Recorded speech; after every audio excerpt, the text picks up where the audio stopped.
Halo guys, balik lagi dengan Irul di Flash Gadget Channel. Siapa sangka nih HP yang baru rilis dari Sharp setahun yang lalu ini harganya udah turun drastis banget. Saat dirilis resmi tahun lalu, Sharp Aquos R3 ini dibanderol dengan harga 11 juta rupiah. Namun di tahun ini kita dapat dengan harga 3,5 jutaan aja nih. Padahal jelas kualitas HP flagship ini masih terbilang oke banget, bahkan untuk beberapa tahun ke depan. Gimana enggak, resolusi layarnya udah pakai Quad HD+, pakai Exopro screen lagi. Udah gitu pakai chipset Snapdragon 855 yang tentunya masih powerful banget untuk saat ini. Apalagi lihat tampilan dusnya yang tergolong tipis dan minimalis gini, jadi inget dus-dus HP flagship baru yang nggak dapat charger bawaan ya. Tapi tenang aja, yang ini tetap dapat kok. Nggak percaya, yuk kita mulai dari unboxingnya terlebih dahulu.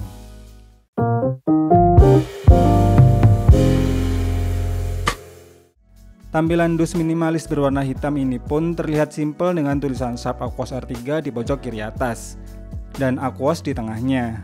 Di sebelah kanan dan kiri dus polos dan hanya terdapat seperti huruf C yang terbalik.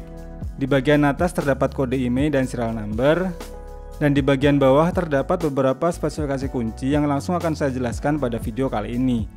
Biar nggak kelamaan review boxnya, langsung kita buka dulu dan lihat apa aja isi dalam kemasannya. Begitu pertama kali dibuka langsung terlihat unit smartphone-nya. Kita singkirin dulu ya. Lalu di balik pembatasnya terdapat kabel data bawaan yang sudah bertipe USB Type-C dan headset yang modelnya in-ear. Lalu SIM tray ejector, adapter charger bawaan berdaya 5V 2A. Dan terakhir di bawahnya terdapat buku manual dan kartu garansi resminya. Kita beresin dan lanjut ke hands-on-nya. Kita lepas dulu plastik pembungkus HP-nya dan juga stiker yang menempel di bagian belakang HP-nya. Impresi awal ketika memegang HP ini memang build quality-nya terasa kokoh dan solid. Kerasa banget deh feel premiumnya. Kita nyalakan dan langsung lihat tampilan layarnya ya. Tampilan UI-nya yang simple serasa pakai Android stock banget nih. Desain dual poni atas bawah gini unik ya. Jadi terkesan nyentrik namun juga terasa aneh kalau yang gak suka desain poni. Tapi jangan salah, fitur layarnya ini udah termasuk keren dengan fitur flagship di dalamnya. Layar sebesar 6,2 inch ini beresolusi Quad HD+, 1440 x 3120 pixel yang diproteksi Corning Gorilla Glass 3. Menggunakan panel Pro Exoscreen dengan dukungan 1 miliar warna dan juga refresh rate 120Hz yang smooth, serta udah mendukung fitur SDR10.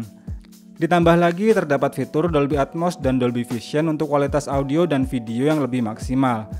Saat saya cek pakai aplikasi sensor box, cuma ada satu sensor aja nih yang absen di HP ini.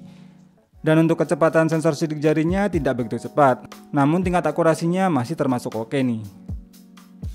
Sharp Aquos R3 ini ditenagai dari chipset Qualcomm Snapdragon 855 yang berfabrikasi 7 nanometer. Yang dipadukan dengan RAM 6GB bertipe LPDDR4X dan internal storage 128GB UFS 2.1. Skor AnTuTu versi 8 mencapai 370 ribuan dengan skor CPU di 109 ribuan dan GPU di 150 ribuan. Untuk Geekbench 5 tesnya berhasil mendapatkan skor untuk single core sebesar 605 poin dan multicore 2474 poin. Skor segitu sih jelas termasuk mumpuni untuk kebutuhan saat ini. Namun biar kalian gak penasaran gimana performanya kalau untuk gaming, berikut adalah result dari gaming testnya. Game PUBG Mobile settingan rata kanannya di XDR Extreme dan bisa untuk Ultra HD Ultra untuk grafis terbaiknya. Saat saya tes dengan settingan HDR Extreme, gameplaynya terasa smooth dan sangat terasa minim untuk frame dropnya.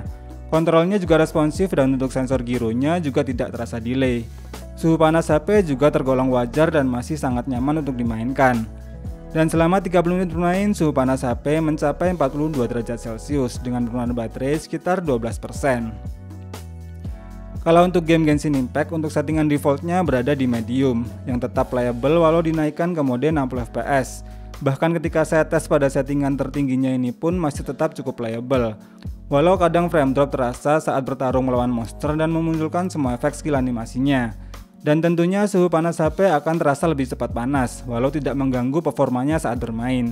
Dan selama 30 menit bermain, suhu panas HP mencapai 43 derajat Celcius dengan penurunan baterai sekitar 15%.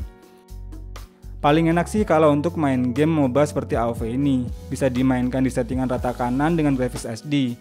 Tentunya gameplaynya smooth dan jelas nggak ada masalah sama sekali saat dimainkan. Efek animasi bisa ditampilkan dengan maksimal ketika war dan hampir tidak terasa untuk frame dropnya. Apalagi kontrolnya juga terasa responsif. Dan selama 30 menit bermain, suhu panas HP mencapai 41 derajat Celcius dengan pengeluaran baterai sekitar 10%. Tambahan info, kapasitas baterai dari HP ini hanya sebesar 3200 mAh, sehingga kurang recommended kalau untuk kebutuhan gaming yang intens. Setelah bagian performa, lanjut ke bagian kameranya. Meski cuma pakai setup dual kamera saja, tapi hasil jepretannya tergolong maksimal dan masih bisa banget untuk dipamerin di sosmed untuk saat ini. Kamera utama sebesar 12,2 megapiksel berapertur f1.7 yang memiliki fitur dual pixel, face detection autofocus, dan OIS. Yang didukung lensa ultrawide 20 megapiksel berapertur f2.4 yang juga memiliki fitur autofocus. Untuk kamera selfie-nya bersensor sebesar 16,3 megapiksel berapertur f2.0 dengan lensa wide. Hasil jepretan fotonya sendiri di kondisi cahaya yang cukup bisa memberikan kualitas foto yang baik dengan dynamic range yang luas dan detailnya yang tajam. Kalau untuk kondisi minim cahaya atau malam hari lebih recommended pakai Gcam karena lumayan terasa perbedaannya jika menggunakan kamera bawaannya. Dan kalau untuk perekaman videonya juga terasa smooth berkat adanya fitur optical image stabilizer-nya. Lihat sendiri aja deh hasil foto dan videonya berikut ini.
Menurut saya, Sharp Aquos R3 ini jelas masih enak kalau untuk dijadikan daily smartphone untuk saat ini.